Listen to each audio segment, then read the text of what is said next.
Reframing. It's when the camera angle changes without a cut. It might happen thanks to camera movement,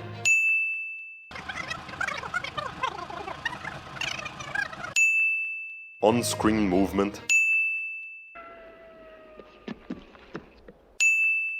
or both. Simple enough. Now what's a coat? That one I made up, but it works. A coat is a center of attention. It's what you are supposed to be looking at on screen for a specific moment. During a typical shot-counter-shot exchange, the coat is an actor's face, we cut, then the coat is the other actor's face. Besides cuts, coats can change depending on what happens on screen. Is someone else speaking? You're the coat now. Something or someone started moving? New coat. The camera moved? Might be a coat calling. Brief aside, not all shots require a coat.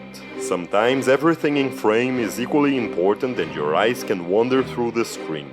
Let's not talk about such cases today. Directing in general, but reframing in particular are all about one thing: guiding your eyes from coat to coat. A director is supposed to grab your shoulder, point at something and say, "Yo, bro, check this shit out."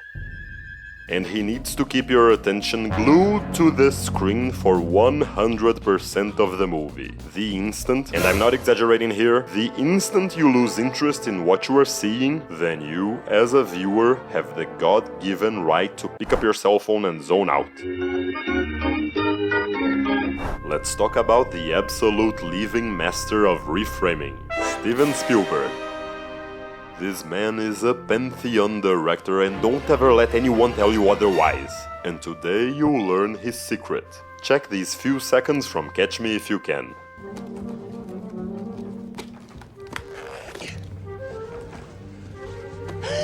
Right, man. FBI. We start off following Tom Hanks as he climbs up the stairs. He's the first coat. He clumsily pulls out his gun and the camera closes in on it. Now the gun is the second coat. We follow the gun up the stairs and in that upward movement, the hotel maid is fluidly revealed as coat number 3. As she gasps, Tom Hanks moves quickly from frame right to frame left as he brings his credentials precisely to where our attention lies, the maid's face. The documents become the 4th coat. Now he takes the badge away to the left while he moves to the left while the camera follows him to the left. That movement transferred our attention back to Hanks, coat number 5. That's 15 seconds of screen time, 0 cuts, and Steve changed our coat 4 times, with 4 reframings. There wasn't an instant when you didn't know exactly what you were supposed to be looking at. Spielberg is already a genius when it comes to composing shots. He arranges his actors and sets like a Baroque artist, harmoniously filling up every inch and layer of the screen. But not satisfied with visual sophistication, he manipulates your attention in every conceivable way and doesn't give you half a second to wonder where to look.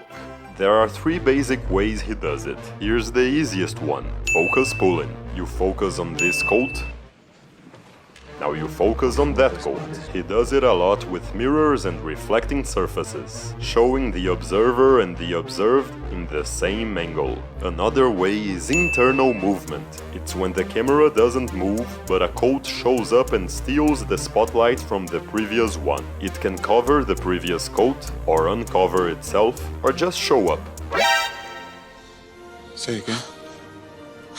We have a T-Rex. The 3rd code switching way is camera movement. The camera guides us to the next coat.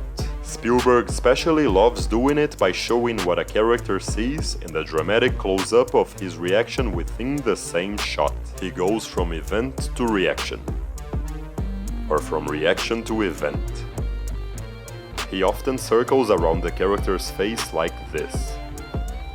These coat-changing techniques are nothing particular. Numerous filmmakers have used them for decades. What makes Spielberg special is how he combines them all over and over again consistently throughout his long career. And he does it in a way that never gives people time to remember there's a director moving the camera and the actors. One quote leads so organically to the next quote that the audience thinks, like a post-coital lady, that things just happen naturally.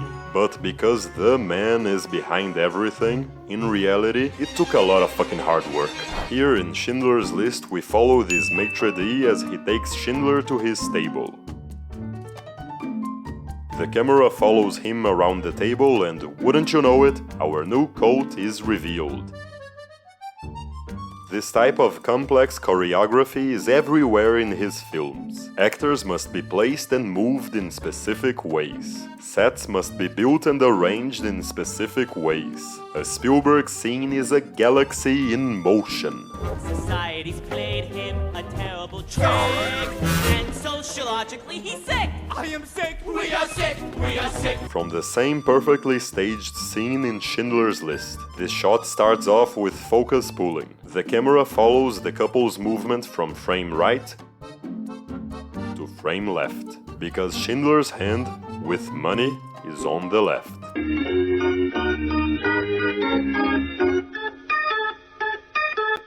It attracts the headwaiter, they talk, and we end the shot with yet another one of Steve's beloved orbiting close-ups. This coordination of camera and blocking fit perfectly with West Side Story, since you get the feeling the camera is dancing with the players, always reframing to get the best angle.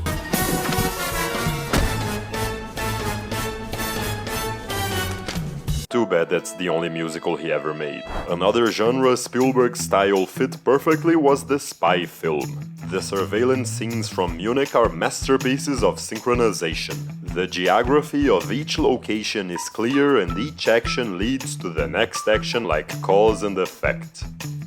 Buildings, targets, cars, spies and photos, all perfectly connected.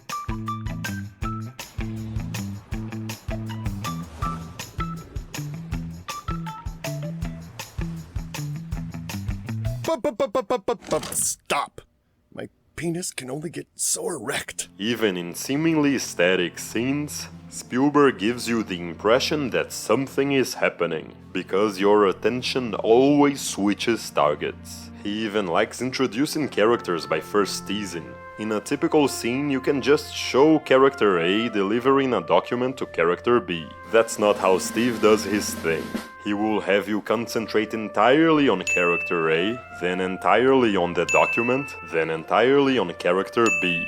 By the way, here's Golda Meir. As you watch a Spielberg film, what would have been business as usual, just professionals sitting down discussing technicalities, suddenly becomes a journey. You are turned into an adventurous fly, rushing from this detail to that detail, finding thrills at every turn. Ratifying an amendment somehow becomes exciting. How else would you expect to make money out of a 2.5-hour film about 19th century lobbying? Or a 3.5-hour black and white film about the Holocaust? His precise visual mastery allows him to do what only the greatest of directors can pull off.